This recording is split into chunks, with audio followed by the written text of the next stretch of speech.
Larger perspective में देखें तो बहुत सारे लोग कहते हैं नरेंद्र मोदी का काउंटडाउन लोकसभा चुनाव के बाद शुरू हो गया। अभी एक एक करके देखिए स्टेट हारेंगे, फिर सरकार गिर जाएगी। देखिए वो उसकी भी सिंपल सी बात है, ये तो न्यूटन कह के गए, न्यूटन साहब है ना, गुरु कह के गए कि जो चीज ऊपर गई है वो तो नीचे आएगी, सवाल है कब आएगी। इसी की हम चर्चा करते हैं, जो चीज ऊपर गई वो तो नीचे आएगी। तो अब आप 10 साल की एंटी इनकम्बेंसी हो गई है, आप पीक पे पहुंच चुके थे, 300 सीटें से ज़्यादा बीजेपी अपने दम पर लेके आ चुकी है, तो उसके अंदर थोड़ी बहुत गिरावट होना तो बहुत लाजमी है। जरा बड़ी बातें दिखाइए स्क्रीन पर। कोई ऐसा, देखिए मैं वही कह रहा था कि जो वस्तु ऊपर गई है वो तो कभी तो नीचे आएगी।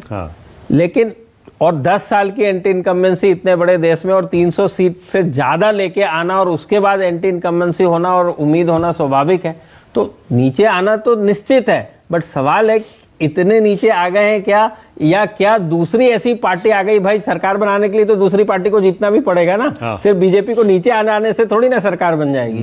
तो दूसरी पार्टियां इतनी ऊपर आ गई हैं क्या वो बीजेपी को क्रॉस करें? तो मेरा आंसर होगा अभी तो नहीं आई है। ओके, अब मुझे पता है कि आप इंडिविजुअल पर जवाब नहीं देंगे, लेकिन योगेंद्र यादव जी ने एक बड़ा इंटरेस्टिंग, मैंने 2-3 बार उनसे बात की, उनका ये कहना है कि अभी हरियाणा, जम्मू कश्मीर, महाराष्ट्र, झारखंड, इसके बाद कह रहे इससे कोई फर्क नहीं पड़ेगा केंद्र सरकार पर, लेकिन अगर वो बिहार हार गए, अगर वो बिहार हार जाते हैं उसके बाद अगले साल वहां भी चुनाव है, तब केंद्र सरकार पर फर्क पड़ सकता है। देखिए उसका कारण क्यों उन्होंने कहा मैं बता रहा हूं, बिल्कुल उस हिसाब से आप देखिए कि आज एनडीए की सरकार में बीजेपी के अलावा 3 से 4 प्रमुख दल हैं।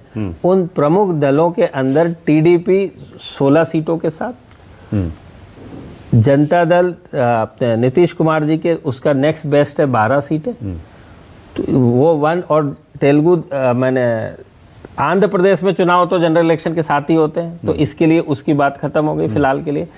जो नेक्स्ट बेस्ट है वो है 12 सीटें उनकी, और 7 सीटें जो है वो शिवसेना शिंदे गुट की है, जो अब महाराष्ट्र में चुनाव होने हैं। और उसके बाद 5 सीटें हैं आपके आरजेडी की, सॉरी नॉट आरजेडी, एलजेपी की, चिराग पासवान की, जो भी बिहार से आती हैं। तो 12 और 5 17 होने के बाद वो नंबर 1 हो जाता है। तो कहने का मतलब ये हुआ कि यदि बिहार में जो भी परिणाम आएंगे, उन परिणामों का असर इन छोटे दल में जरूर पड़ेगा, खासकर नीतीश कुमार जो 2005 के बाद से लेके अब 2025-20 साल से नीतीश कुमार मांझी जी, थोड़े दिन के लिए वो भी नीतीश कुमार जी ने जब चाहा था तो मुख्यमंत्री बने थे, उसके सिवा कोई नहीं आया।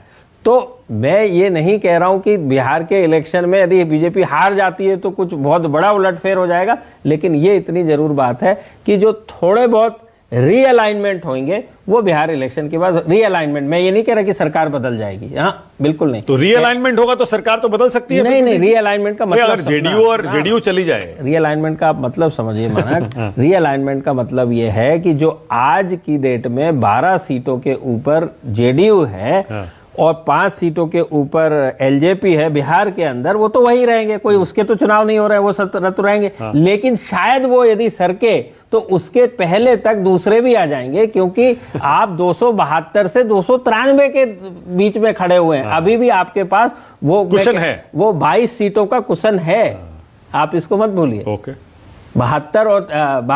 72 और 93-94 में 21 से 22 सीटों का कुशन है। उसके 12 जाने से या 17 जाने से कुछ फर्क नहीं पड़ेगा। कुछ बीजेपी के प्रवक्ता बार बार कहते भी हैं कि कुछ इंडिपेंडेंट्स भी हैं, अभी तो देखते जाइए। हाँ जी, वही रीअलाइनमेंट का मतलब कुछ जाने की संभावना होती है तो कुछ आने की भी तो संभावना हो सकती है ना। और बीजेपी तो आप जानते हैं कोई ऐसे चुपचाप तो नहीं बैठने वाले, क्योंकि सहयोगी थोड़ा सा बेचैन, विचलित उस सिचुएशन में हो सकते हैं जब ये उन्हें लगे कि बीजेपी हार रही है, पूरे देश में हार रही है, उसका ग्राफ गिर रहा है।